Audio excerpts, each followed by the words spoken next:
রেখা শর্মার বিরুদ্ধে কমিশনে যাচ্ছে তৃণমূল। জাতীয় মহিলা কমিশনের চেয়ারপারসন রেখা শর্মা নির্বাচন কমিশনে নালিশ জোড়াফুলের। রেখা শর্মার বিরুদ্ধে এবার নির্বাচন কমিশনে নালিশ জোড়াফুল শিবিরের।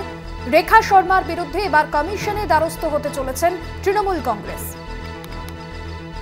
দেবজ্যোতি ঘোষ আমাদের বিশেষ প্রতিনিধি রয়েছেন ফোন লাইনে।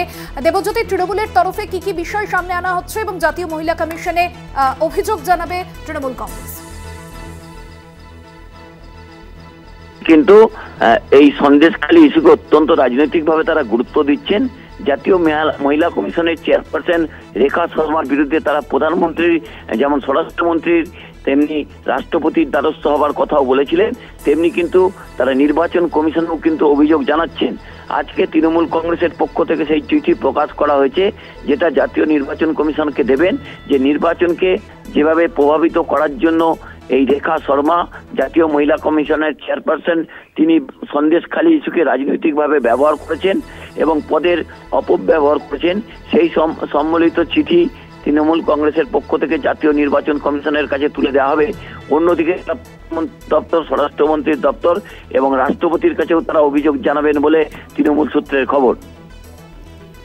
একদমই দেবজ্যোতি, ধন্যবাদ জানাবো। নির্বাচন কমিশনে অভিযোগ জানাতে চলেছে এবার তৃণমূল কংগ্রেস। আপনাদের জানিয়ে রাখবো, রেখা শর্মার বিরুদ্ধে এবার কমিশনে যাচ্ছে তৃণমূল কংগ্রেস এবং সম্প্রতি যে ভিডিও সামনে এসেছিল যেখানে দিল্লির মহিলা কমিশনের যারা প্রতিনিধিরা তারা সাদা কাগজে সই করিয়ে নিচ্ছেন মিথ্যে ধর্ষণের অভিযোগকে সামনে রেখে সই করানো হচ্ছে, এই অভিযোগ যখন সামনে আসে ওই ভিডিওতে এবং তারপরেই শাসক দল তৃণমূল কংগ্রেস সরব হয়।